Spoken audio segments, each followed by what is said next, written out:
Cool. Well, I'll tell you guys a little bit about myself. My name is Alex Flanagan. So I graduated from the University of Arizona. I'm embarrassed to even tell you guys because it'll really date me, but in 1993. My husband played basketball there back in the day, and he stayed until 1994 and got to be part of a Final Four team. They didn't win, but made it there, so that was kind of cool. I had a couple different majors. I went into the University of Arizona thinking I actually wanted to go to the Air Force Academy and try and be a pilot. My dad was a pilot in the Marine Corps. I was a little too young because I had started school really early to go to the Air Force Academy. So I decided I'd go to the U of A for a year, and I majored in aeronautical engineering. And then I would transfer into the Air Force Academy. And I was like, who am I kidding? I'm going to go to the Air Force Academy or stay in Arizona with all the sun?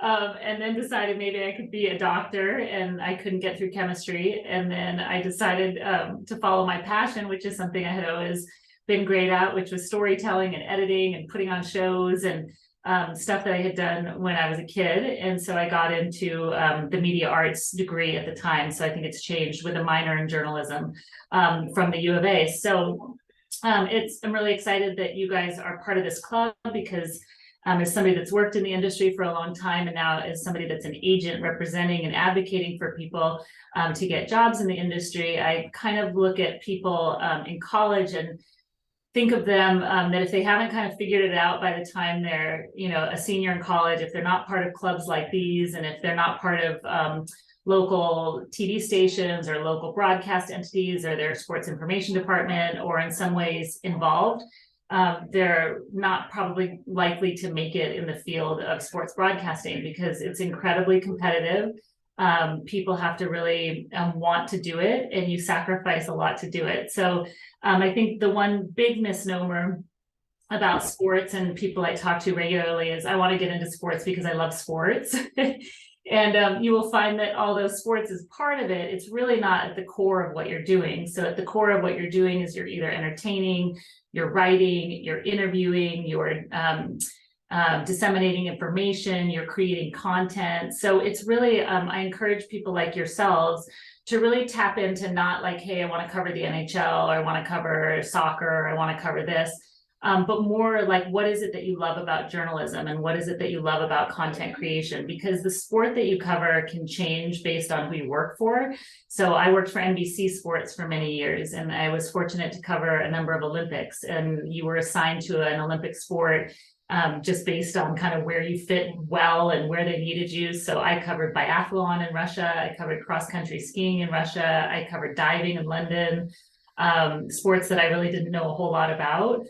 But had to learn just as a deck reporter, as a reporter, as part of that team. So I think you can kind of, if you know sports, you can really learn the rules of almost any sport.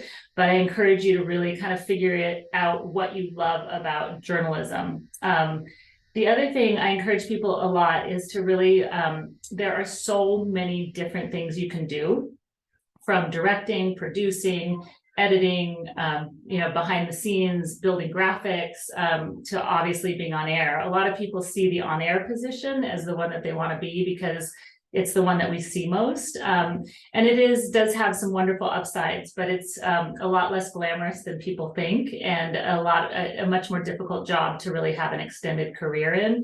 And often not the career where you kind of climb up the ladder and become the head of the network or the executive producer. So I think where you guys are at right now, it's really important to kind of analyze the landscape and expose yourself to a lot of different things and be open to different areas. So when I graduated from the University of Arizona, I wanted to be a news reporter. A show called Dateline NBC had just started. It was an investigative show, kind of in the format of 60 Minutes, which 60 Minutes had been my ideal. My dream was to become a 60 Minutes investigative news reporter. So I graduated from college and started sending out a resume tape. I had an internship at KVOA for I think maybe like 2 years. So I did everything from ripping scripts back then, which was the scripts that you read for the newscast actually had to be printed, and they came out on a thing that had like 10 layers, and you would have to rip the sides off and then distribute all 10 pages. And then if there were any script changes, they would reprint that, and you would have to go to every person, the director, the anchor, and give them that new page and make sure it fit into their script. I know Mike's laughing because like Mike and I can relate to this. But it was a great job that they gave to interns, and it was really high pressure. And from there, I had an internship in the sports department, and I eventually produced kind of a volunteer segment called, gosh, what was it called? It was like a kids newscast on the weekend. I can't believe I forget the name of it, but Bare Essential News for Kids. Yeah, Bare Essential News. Thank you. My daughter did that too. She did. That was like, they stuck us all there. I produced it for a summer, and then, but so I remember one of the anchors there saying, be ready for a lot of rejection.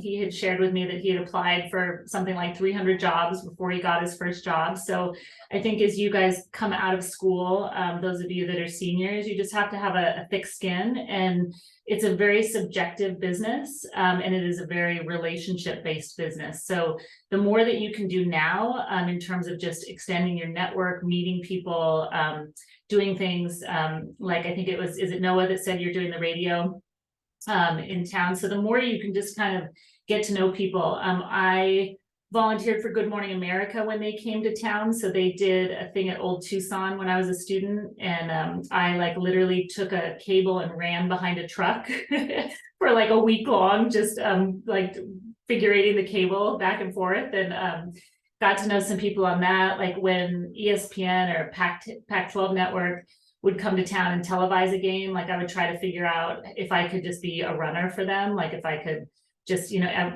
offer yourself for anything. And then some of those people that you meet end up being, people that are in the industry that will remember you. And often I find that's how it works. I was a sideline reporter for NBC for a number of years on Notre Dame football, and I would be given students to kind of assist me on the sideline. And one of those students was Jack Collinsworth, who is now calling the game. So I had him for 2 years. And then I had another kid named Kyle Miller, who eventually they liked him so much, and he did such a good job. He just really put himself out there and was so diligent. They ended up hiring him in the truck, and he started on graphics and then worked his way up to being a graphics producer there at NBC. So in terms of my own path, I started out, like I said, wanting to be on 60 Minutes. So I sent out tapes. So back in the day, we had nothing digital. It was like a physical tape that you would send out to different stations. So I got in my car after graduation. I drove to Yuma, to Palm Springs, to like any place in the radius of where I thought I could get a job. I reached out to the news directors and just said, can I stop in and have 5 minutes of your time? I want to drop off my tape and my resume. And then I ended up just sending it to wherever I could. And I got a job call one day from a tiny little station up in northern Minnesota. And so I moved there, never really lived out of Arizona, froze to death for a year, and then got a second job as a weekend anchor and a crime reporter in Montgomery, Alabama. So I lived there for a couple of years. And then kind of through some life circumstances, my husband and I ended up getting married. He was my boyfriend at the time. And we came back to LA, and I wanted to get back into TV, although I knew I probably couldn't get on air. So I was looking for just whatever job I could find. And I ended up getting a job at Fox Sports as a producer / reporter on an investigative sports show. And that was kind of how I got into sports. I really hadn't dreamed of getting into sports. It was just like the door opened, and it kind of matched my skill set, and then was able to build that with them. Was hired by ESPN to do college football and work as a Sports Center correspondent, and then went to the NFL Network and NBC kind of at the same time. The NFL Network was just starting.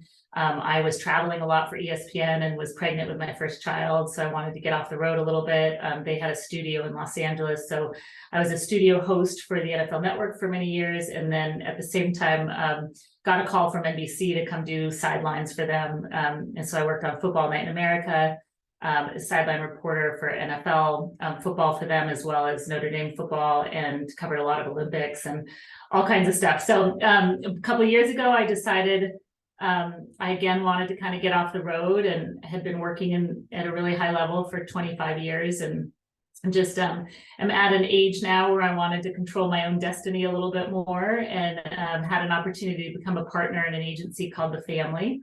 And we represent athletes and broadcasters. And so I'm now on the representation side of things, and I have a dozen clients or so in the broadcasting department, working at networks like ESPN, or writing for places like The Athletic / New York Times, or I have another client at WWE. So kind of all across the board. And it's been fun. It's been a big transition for me. I've been able to really use my skill set from the broadcasting world and apply it to my clients, and really kind of do things a little bit differently as an agent, which is in its best form an advocate, I think, for helping people figure out their careers and kind of navigate their life. So that's kind of my story. Let me think of what else. I mean, maybe we just kind of go into questions, and you guys can ask me questions, and I can kind of help you kind of navigate some of the things that you're wondering. Sure. There were two new people, I think, that showed up though. Diana, do you want to introduce yourself? I think I know Diana, actually. Yeah, do you? Yeah. Hi, Diana. Hey, how are you? Sorry, Hi. I'm kind of driving, but No Okay. worries. home. Okay. How are you? I'm good. I'm good. So since my husband played basketball for the U of A, we're still pretty close to the program. So the assistant athletic director, Erica Barnes, Oh, yeah. often pulls me back in to do things. So I hosted their award show last year. Yeah. Got to meet Diana and some of the great athletes that you guys have there. So, and then I see Teresa, I think, too, right? Yeah. Teresa. Yes, hi, I'm Teresa. I'm not part of Sports Journalism Club, but I am a journalism major, and I work for the Sports Information Department for our athletics Awesome. division here. So when Paloma sent out the email that you were coming, I was like, okay, gonna jump on that Zoom. So Cool. and I'm a Awesome. senior, and so I just wanted to, I'm always interested in hearing what women in sports have to say. So Well, why don't we start with some of the seniors, since we have a good handful of you guys. Like, what are you, because we're in your last semester, right? And are you guys all looking to kind of get into a job, and how are you positioning yourselves? And, do you have any questions surrounding that? Yeah, I can actually go first since it's kind of relative to what's going on. But I actually just got my first internship offer yesterday, working with the USGA and the PJ Boatwright internship for Nice. communications and marketing in Georgia. So I'm kind of see when he needs to hear back from me, but kind of figuring some stuff out on that. Have you had like a scenario where you're waiting to hear back from, I guess, other jobs and applications while kind of having an offer out there? And if so, how would you kind of recommend going about that? Yeah, well, as an agent, it's what you want, because you can create leverage. Right. No doubt. But, right? But yeah, I mean, I think, there's a lot of different kind of tactics or strategy of just kind of delaying. Some of it, if you're waiting for something else, is just kind of conveniently, like, I think, not being too quick to respond on things, but responding in a timely manner, but maybe not like immediately. Maybe, I don't know if you want to candidly say that you're waiting on something else, because you could potentially lose that opportunity, but that's definitely a tricky one to navigate. Maybe you can reach out to the other place that you're waiting on and use it as a little bit of leverage there, just to say like, hey, I have another offer on the table, wondering. And it's not like I need to know now from you, but it's more like, hey, just wanted to, see where you guys are at in your process. I have another potential opportunity that I really don't want to miss out on. If you could let me know your timeline, that would be really helpful. Okay. Yeah. Thank you. I appreciate that. Yeah. What else, you guys? I just have oh, you can go ahead, Randy. okay, thank you. Just like on top of what you were saying about the process of exiting colleges and kind of transitioning into that next phase of whether it's career or an internship, did you personally have anything else besides your tape and your resume, or did you wish you had anything else that may help jumpstart your career a little bit? No, not really. I mean, I think that depending on kind of what you want to do, I think you just have to have a lot of determination. It's maybe more the intangibles, and just, I think a thick skin is really important. You just can't take rejection personally. And I think just remember that it's really weird how often like something won't happen immediately, but then it can happen 6 months later, or it can happen a year later. Like it's really interesting how small the universe is. And you'll meet somebody that like maybe a job won't work out. And then, somewhere down the line, it's like, oh my God, this is, and I think that's a really important part of your network that you're really starting to create now is just, I think that's important for you guys is like always, treat things professionally, follow up with people, leave a good impression, because you just never know when when you'll be faced with that person again. And you'll be surprised too how many people like kind of move up into different positions. Like, I mean, just the U of A is a really great example of it, of how many people that we have that were kind of in different roles there. Like Tommy Roy now runs like the Golf Channel, or is big at NBC. He was at U of A. Dan Hicks was a student there who's now one of their golf broadcasters. Savannah Guthrie, who was my classmate and my friend in high school and college, is on the Today Show now. I mean, it's weird how like people just end up kind of moving up the ladder, and you'll run into people in all different aspects of it. So I think that's kind of, it's not probably directly answering your question, but I think a big part of it too is like what part of the business, Randy, do you want to get into? I would love to become a sports broadcaster. Although sports writing also is in my interest as well. Realistically, I don't mind the sport. I know the sport isn't everything about it. I know there's, plenty of stuff that goes into it.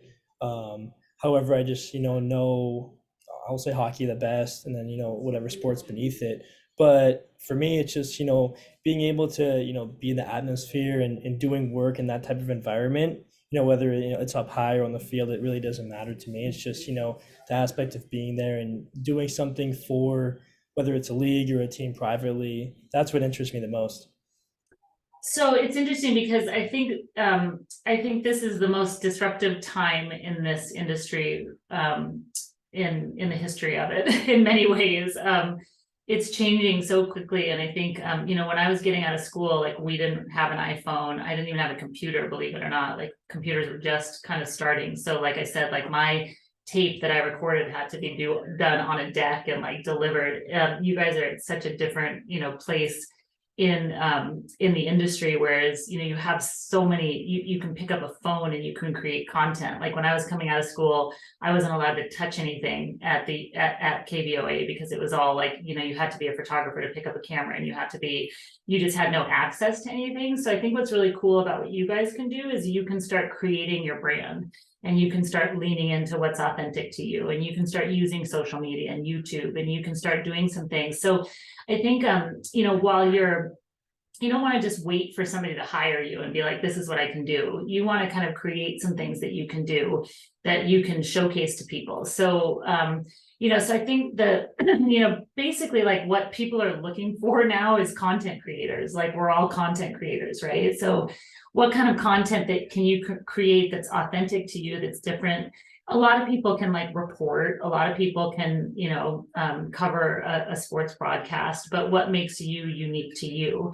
And, what can you bring to the table? So if it's your like excitement and if it's your personality, then what are you out there creating that kind of showcases that? So I think, there's so many different ways to do it, whether it's like I have a guy that I know that started doing some TikTok stuff where he's just showing his behind the scenes of getting ready for a baseball game, and he ended up getting like 3 million followers from just randomly. Like he's like, I don't even know why he's like, I don't even know why people are following it, but he kind of leaned into it and kept doing it, and it's become like really successful for him. So I think like you have this opportunity to experiment out there with different platforms, really.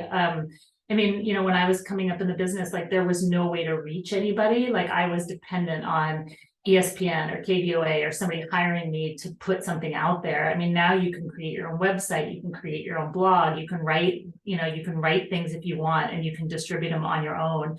I think so I think about some of that stuff and how you can just be a self-starter and start doing things. There's always barriers of like it takes money, or it takes but I think you can do little things and just build on them and be consistent. And I think that's really helpful. It's the social media aspect of it is really interesting. It's kind of a catch-22. Like you don't want to focus on it, and a lot of like your bosses don't want you to necessarily focus on it. And then the first thing anybody does when like you're pitching somebody to be hired is they look at your social media imprint, and it's immediately kind of a judge for them. It's like a marketing sheet for them to kind of really look at you and see who you are. And then it's also a validator of like, do you have skills? Do you have a following? Do you have stuff on it? So I think, excuse me, I think like, think of your social media like that as it's like a resume. It's really a way to put stuff out there, and, you know, people will go to that. Instagram particularly, I think, is where a lot of executives like look right away, a lot of hiring people. But I think it's a really great way for you to like showcase your stuff and put stuff out there. So what else? Thank you for that. You're welcome. Teresa, did you want to go? Oh yeah. Just kind of like picking back off of like what Sammy was talking about, like when we're applying for jobs and stuff, like are we like you said, you know, you might not get like you might only get like one acceptance out of like 300, like when we're like applying on a rolling basis, like, and if we're hearing back from these people or we're not, like, do you think we should like jump on the first opportunity that presents itself to us, or are we supposed to kind of like wait it out? Or like, what if you're like, well, what if nothing else comes because I've applied to 10 other places and haven't heard back? What's kind of like the direction you should go when like accepting your first offer, I guess? Yeah, it's hard to answer specifically because I think it's really unique to everybody, like what you can afford, where you can move to, you know, people have different parameters. But I would say yes, probably, because the jobs are hard to come by and they're really, really competitive. So I think, you know, one of the realities of our business, and this is like, I tell everybody this a lot, like, it's not a very lucrative business until it is. So it's like you starve until you don't. So, you know, my first job out of college, I think I was earning just under $15,000 a year as a weekend anchor. And that was a long time ago, but still it was like, it was my first heating bill in Minnesota. Like it would take me 4 months to pay for it. So I think you have to be positioned a little bit to like, you know, be able to do that and know that you're going to do that. Like, you're probably not going to get into a very lucrative position right away.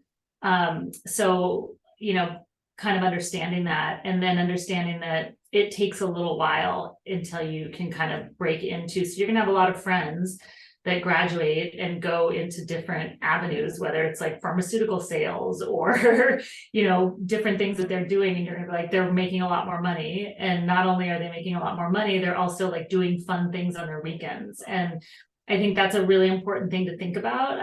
So many people I talk to are like, I love sports. And I'm like, okay, well, you know, you're going to miss your sister's like wedding shower. You're going to miss your, like, are you okay with that? Because sports typically happen on the weekends. So, you know, they're on off hours. So if like a traditional lifestyle for you, you know, living in, you know, so many times people come to me, they're like, I really want to live in LA and I want to be on TV. I'm like, okay, you've got a good, like, probably 10 years before you can get to where a network or somebody in LA is going to hire you. Now, certainly there's exceptions to that.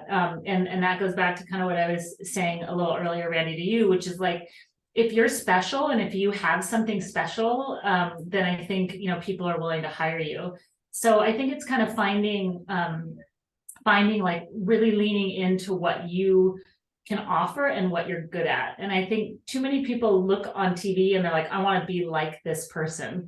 And that's not really what your skill set is. So I think like, as you, like when you say, I want to be on air, like, what is it that you want to be on air for? Like for me, like I love information. So I loved gathering information. Like my favorite part of the job was interviewing people, talking to people, really like just peppering them with questions and understanding their story. And like, I loved the information part of it. I loved reading, I loved researching, I loved like all those things that led into a football game, like that I would do to prepare for the football game. The like, the, 10 minutes or 20 minutes or whatever time I got on the air when I was doing like a sideline role was probably like the most stressful, and the part that I, in some ways, like hated the most about it. So I think kind of, figuring out like what it is that you really like about it. And then, if you're somebody that, writing might be a way that you go. I mean, if you're more of a creator, you might be more in the producer space or the director space, or, so just, I encourage you guys to really look at all those areas. Because I'll be honest with you, like the on-air part is hard. It's kind of like saying you want to be a musician, or you want to be, you want to make it to the NFL, or you want to, like, there's a lot of people. It's very competitive. And so you have to have the endurance to be able to, like, kind of put yourself out there and keep putting yourself out there, if you want to, make it. And then I think you have to kind of, you have to be good. You have to have some things that you bring to the table, because there are a lot of people out there that are willing to do it and wanting to do it. So to answer your question, like if you got an offer and it were decent and if you could do it, I would take it. Right. I guess sorry, Chance, I'm gonna cut into your time really quick. But like, so I know I don't want to do like broadcast. Like I also had an internship at KVOA for a semester in my junior year.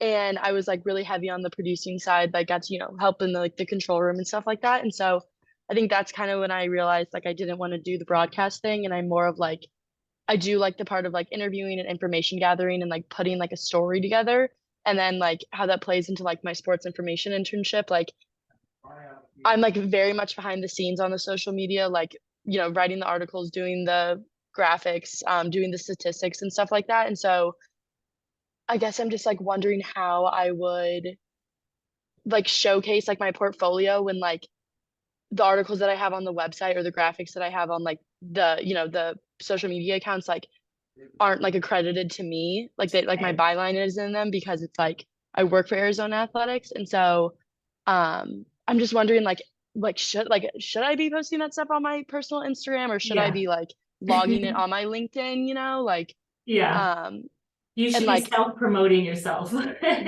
right A lot. I mean, to be honest, and that's like like I said, what I do as an agent now. And that's why, having an agent is helpful at some point in your career, because it's really just somebody out there advocating for you.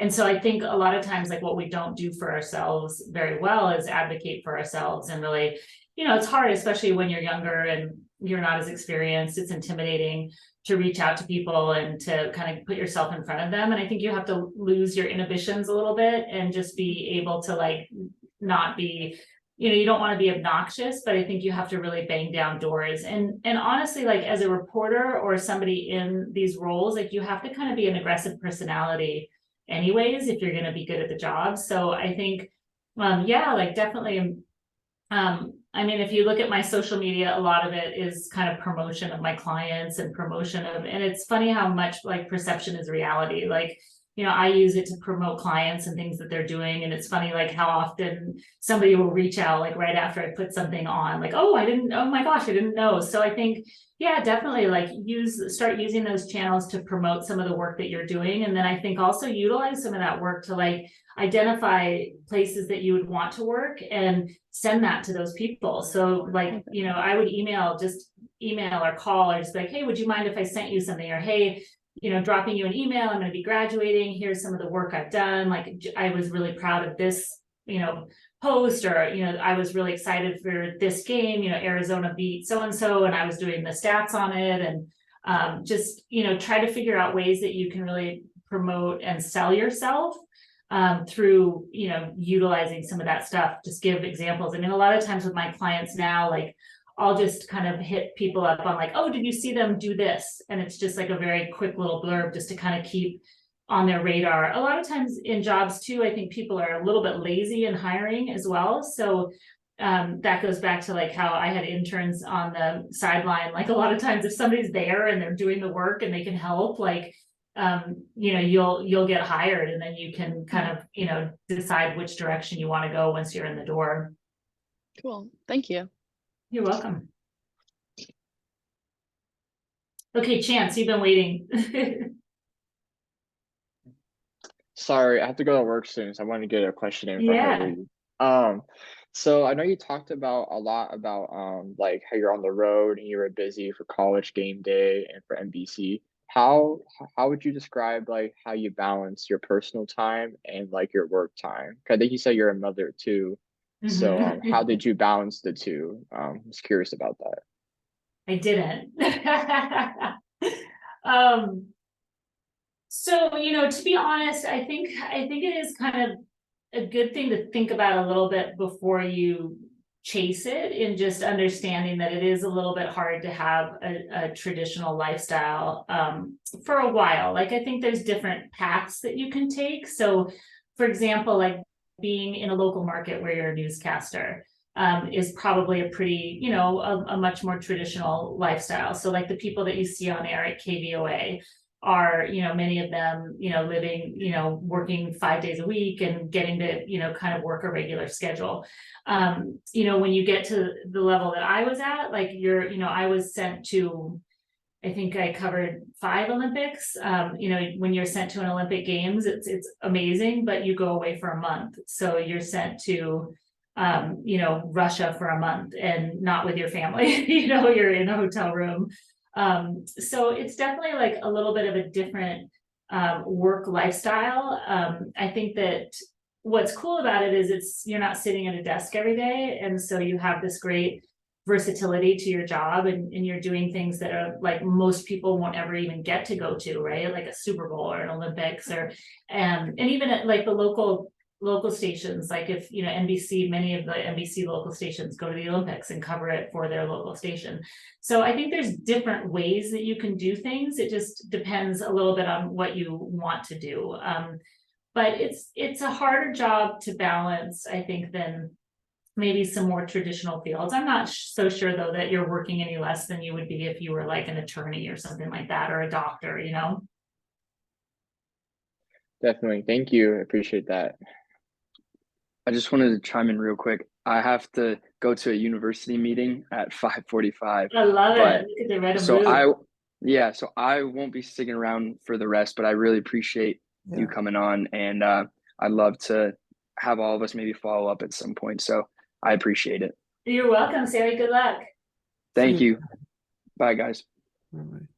Yeah, me as well. I have to head out for work, but I appreciate your time, Alex. And You're welcome. do you have an email? I'm not sure if we have your email or I anything didn't like put my that for email contact. on. You guys, yeah, I don't. I think somebody put my website up there. I did, Okay, cool. but I can share the email if you want, or I can be the go-between, however you want to go about that. So, Okay, Sure. cool. okay. All right, awesome. Thank you, Alex. I You're appreciate your welcome, time. Chance. Nice to meet you. Nice to meet you. Bye. Bye. Okay, what else? Do you guys have any questions about like specific jobs or anything like that? Yeah, I wanted to, quick question. Oh, you can go ahead since you're leaving soon. Oh, okay, no. I wanted to ask, was it difficult from transitioning to becoming a reporter, broadcaster to becoming a sports agent? Was that like a difficult transition for you, or not really? Or yeah. I think for me, I had a lot of like the skill set that was kind of, I think, transferred a bit from being a broadcaster into representing people, but definitely it's a whole different career. So I think I went from being serviced by an agent to servicing people. So in the agency side of things, it's very much more about taking care of other people and taking care of their career and being there for them and advocating for them. And it's less about your own career and your own self-promotion. So I think that's probably the biggest transition for me. It's been really fun for me, I think, to learn a little bit more of the business side of things. Like as a journalist, you're in some ways on your own, and your job is it starts and it stops. Like, so if you're assigned a story, you will do all this research, you'll go out and shoot it or write it or do your interviews for it, and then it ends, right? And it goes away and you're on to the next thing. This is much more of a constant. I have clients that have been with me for years, and we're doing different things that take years to do. So it's definitely like a big transition for me like that. It's not a job that you like kind of, finish a football game and it's over. Like you prepped all week for it and then it's done. now you're on to the next one. It's a different pace like that, but definitely a little bit more in the office. So I think that's been nice. I mean, I have 3 kids, so being off the road and having a little bit more control over my schedule has been nice, and being able to have some weekends free to attend their sporting events has been really fun. I guess my question was more related to when you went to the Olympics, because I feel like that's something I really want to do. I would like to like report for the Olympic channel, either like broadcasting or more like in writing. But I guess like, how was your experience covering the Olympics? Because right now I'm thinking all this like really nice and all these emotions, but I would like to know from you like what was your experience on it? Yeah, it was super cool. It's like an event like no other. It's I did it with NBC, so it's very they do a great job logistically. It's really impressive, like what everybody does really to like get there and to set it up. From the broadcast side, there's a thing called the IBC, the International Broadcast Center, at every Olympics. So it's kind of this big secure area where you have to have like credentials and metal detectors and more credentials, and it's basically like a big city. And then within that city, there's every network that's there. So there'll be like the NBC compound, which will be like a whole like office building. Dick Ebersol, who used to run NBC, just came out with his book. And he talks about how he used to have an apartment built within that little IBC because he would never leave. He would spend the night there. But within that little area, it's all these makeshift like edit bays, and then the sets are actually in there as well. So they come in and build like, so when you see Mike Tirico or Bob Costas or whoever coming to you from an Olympics, they're in this little IBC compound, and they're in like the separate rooms have been just staged as a set. And then next to you will be like the Brazilian network, and it'll be like the same thing. And then like over here, it'll be like the Austrian network. And so you're all kind of in the same little area. And each of those little IBCs is like or each of those little network compounds within the IBC has their own little cafeteria. And so it's really like fascinating that they, just the organizational side of it is insane. It's a little bit like, it's been interesting because for me, it was a little bit scary too. Like before I did the Russian Olympics, they had talked a lot about like there were big ships that were moving in outside of Russia. There was a lot of conflict going on in Georgia. I remember when I arrived, I went up to the mountains and there was a huge missile silo that was like pointing at everybody moving around. And I took a picture of it. And I got a call from like the head of NBC saying like, or not the head of NBC, but somebody high up at NBC saying like, you got to take that down right now. Like we can't have pictures like that. So I think some of it, like culturally, you're in these countries to kind of not by yourself. I mean, you're there with NBC, but you're alone, and that you're not with your friends or your family. It's not like a regular trip. But NBC did such a phenomenal job of like taking care of their staff and feeding us and all of that stuff. So it's a really cool experience. And then the athletes have the equivalent to like the IBC. They have the athlete village, which is also like kind of the same exact thing. It's like this makeshift area where same thing. You've got like the US, and then you've got, all the athletes kind of living in this like makeshift kind of apartment complex that's also very secure, but it's all kind of in the same little Olympic village. So it's an insane event. It's really, really cool. And like, what kind of sports do you cover? Do you only cover like soccer, football, or what kind of sports do you cover? Or how many, and how do you balance doing if you did multiple sports? Yeah. So the Olympics is interesting because the like NBC has been the network that's broadcast it for a long time, and will have it for a little bit more in the future. So what they do is they kind of take their staff, and then they look at who they have on staff, and they kind of distribute their staff across different roles. So you can kind of, some people, cover the same thing for a long time, like track and field has been done for a long time. It was Tom Hammond back in the day. It's kind of been, a crew that kind of moves with that. And then they'll do like regional stuff like that will typically be the same crew that will do the qualifiers that lead into the Olympics, and then some events throughout the year. So like I did a lot of swimming and diving for NBC. So like we would cover the swim meets and some of the diving meets that like not very many people would watch because they weren't that high profile of events, but you would cover those and kind of get to know the athletes and get to know the landscape in the US and, cover the diving qualifications for the Olympics and then be there in the Olympics. But so to answer your question, I was, part of their staff. So I was distributed kind of wherever they needed me and based on your skill set. So my first year was the Beijing Olympics in 2008. And that was actually done for me out of NBC's headquarters at 30 Rockefeller Center. So they utilized the Saturday Night Live stage for that Olympics. So they actually broadcast a lot of the games that they were calling were done in these little like pods on the stage of Saturday Night Live stage. And then I hosted a show, an overnight show actually. So I would go into work at 8 o'clock at night. I had an office that belonged to like one of the Saturday Night Live actors. And then I would host a show that was kind of a highlight show of things that were happening in Beijing. And then I was a diving reporter, the deck reporter, they call it, in London. So I would interview all the athletes as soon as they got out of the pool after diving.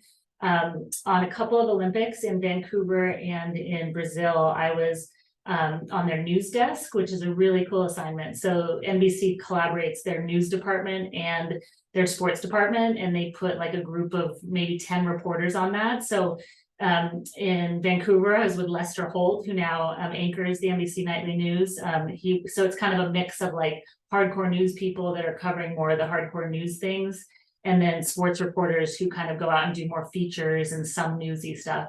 And then in Russia, I did cross country skiing and biathlon. So a little bit of everything. Thank you. You're welcome. Do you know something about diving, or did you just kind of like jump into it? I just jumped into it. Yeah, and Diana, that's what I was saying earlier. I think, doing the job as a sports broadcaster or journalist, I think is less about like the sport you cover and more about your skills as a writer, as a presenter, as a, director, as a producer.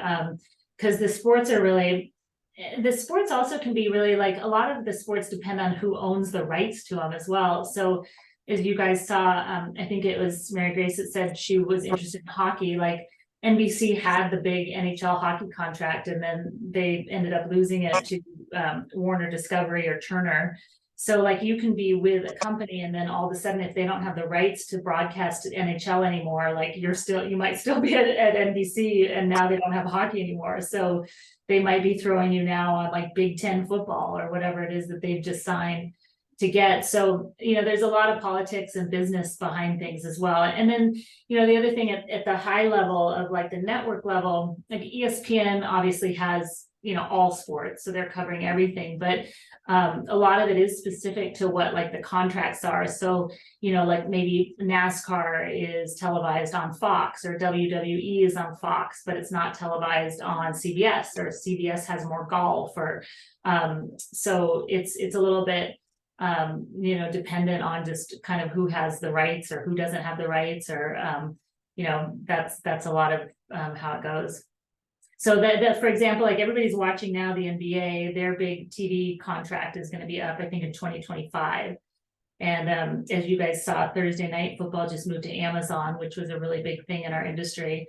So people are questioning whether the NBA coverage might move off of some of the traditional network television and maybe move into like an Amazon or an Apple, or they're expecting some linear or some kind of things to shift. So it'll be interesting to watch, because it's really, the industry is really changing. I think in the next 5 years, I'm not sure that we're going to be watching it like we are today, in terms of kind of typical network televisions. I think as you guys are a generation that's watching a lot on YouTube and Instagram Reels, TikTok, wherever it is, it's just different. You're not sitting down and watching a game like I did when I was growing up, or like even people did when I was broadcasting it. So networks and content providers are having to figure out different ways to reach you. YouTube just acquired DirecTV's Sunday ticket package from the NFL, which is a really, really huge kind of, again, seismic shift in our industry to put something like that on YouTube, owned by Google. So it's kind of a whole different, I think Google, Amazon, Apple are going to become really big players in the space. And it's interesting because just as companies, they have so much more money than a traditional broadcast company.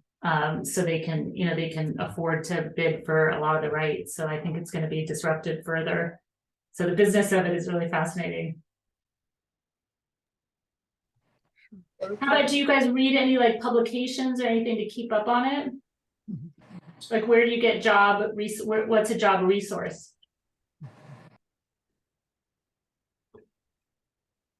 There's like this website called it's literally called like collegesportscommunications .com. You can like post your resume on there, and that's how like one of my former coworkers just got an interview with Kentucky and like their sports information department. So like I guess like I haven't posted my resume up there yet, but like posting your resume there, and then like you get like a bunch of alerts and stuff, and like I don't know, just like kind of like honestly like kind of like manually like looking for jobs, like Yeah. like going through and saving ones that you like, and then like going back and applying and stuff like that. That's how I've been doing it. And my boss, like what you're saying, like it's like all about who you know and like your network, and like if you apply somewhere, like let your boss know, and then like maybe they know someone, and Right. you can like they can put in a good word for you. So keeping like nourishing your network and like managing and maintaining like relationships with like coworkers and like your old bosses and stuff. Yeah, it's really smart. LinkedIn, somebody put that. LinkedIn's really good for me too. And then I think LinkedIn will often link you to like a station that's hiring, like their, whether it's Gray or whoever owns the station, it'll typically take you to their site. I think that can be a decent way to find things. You can also just target places too. Like, you can be proactive and call people and just kind of, even if it's not a job opening. And I think for you guys too, there's also so many kind of new media roles that are popping up. Like I know your football coach like brought along like his own content creator as like, there's a role within the football department now for like somebody to be there to kind of cover social media and cover. There's a lot of those jobs now within sports departments, within like NFL teams. Like all the NFL teams now have a team reporter, which is somebody who writes for the website. It's kind of a hard job because there's not a great path in those jobs. Like you're underneath the marketing department, so your role is really to market the team, but yet you're kind of a journalist, and yet you're like made to like they want you to MC stuff. They want you to kind of write for the website. They want you to report. It's in some ways a great way to get exposure, but you kind of have to know, I think, which direction you want to go, because it's a little hard to stay on one path in some of those jobs. But there's a lot of different opportunities, I think, like that within the team. So I think you could reach out to teams also and just ask. Like I just helped a gal the other day with the Chargers, just reaching out for an internship, to see if they had something. They were looking for interns for the summer. And those are good. The hard thing about the space is it's often really competitive. So a lot of times like interns are like, people that can and will work for free or for an internship that's a great way to get in the door. Because then if you can go in and crush it, and then, a lot of times, like I know for our company, a lot of times we will hire interns, and it's kind of a great way for us too, to get to know people and see if they like it, and kind of see how they perform and if they enjoy it. So I think that's a very practical way to get some experience. For sure. Hey Alex, do you have maybe one great tip for interviewing that you could share with the students? Oh, for interviewing? Yeah. Yes, my favorite tip ever. Was taught to me by a gentleman named Ken Shanzer, who was like the second in charge at NBC, who taught me that you can't listen when you're talking, and you can't do a great interview if you're not listening. So I think it's really important to be prepared for an interview, and have kind of know what you want to talk about and know the direction that you want to take it. But I think if you're catching yourself when somebody is speaking to you, answering a question, thinking about what you're going to ask next, it's a really good indicator that you're not listening. And great conversations come from really listening to what somebody has to say and reacting from that. So I think, when I go into an interview, I would always have like my list of things that I wanted and my list of potential things. Like, you know, if I got a football coach that gave me 1-word answers and I knew I had to fill, you know, a minute of time, like, oh God, like what could I like battle off? So, I mean, have that preparation, but I think ultimately, like, you know, really good interviewers, are able to kind of have a conversation and then, you know, follow up, on things that they've heard and tap into things that, you know, are interesting and unique. And I think, you know, a great technique of interviewing is like when somebody says something, then they have to take ownership of it. So when you can follow up on something like that, whether it's a positive or negative, it's, you know, we were horrible shooting at the 3-point line today. Okay, then you can follow up on that, right? Like now they've said it, you haven't said it. So it's like, okay, you know, you just said you were horrible at the 3-point line today. You know, what do you attribute that to? I think ESPN did a good job of training a lot of us in my early days as a sports broadcaster when I was at ESPN, with a gentleman who would come in and train us a lot on interviewing. And he was very adamant about never putting your opinion into questions. And I love that idea because I think too often, you know, we kind of will make that statement of like, oh my gosh, you know, that was so hard. How did you feel about it? And you're already kind of putting your opinion into the question. So I think, you know, figuring out ways to ask very neutral questions and then listening to what the answer is and following up on it. So it's really not making an interview about what you're coming into it thinking you want it to be, but it's really about having a conversation and learning. And to me, that's where like the best stories come from also, or when you kind of hear that thing and then you're like, huh, that's it. What'd you say? Like, tell me more. You know, I love responding with like, tell me more, or what can you tell me about that? You know, things like that. You know, speak more on that, you know, just kind of giving little prompts to people. So, because ultimately, like your job as an interviewer is to bring people's personalities out, to get information out of them, to get them to story tell, you know, to get them comfortable enough so that they trust you to be a good communicator with them.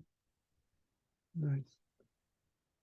Thank you so much. It's almost 6 o'clock, but is there anyone have another question?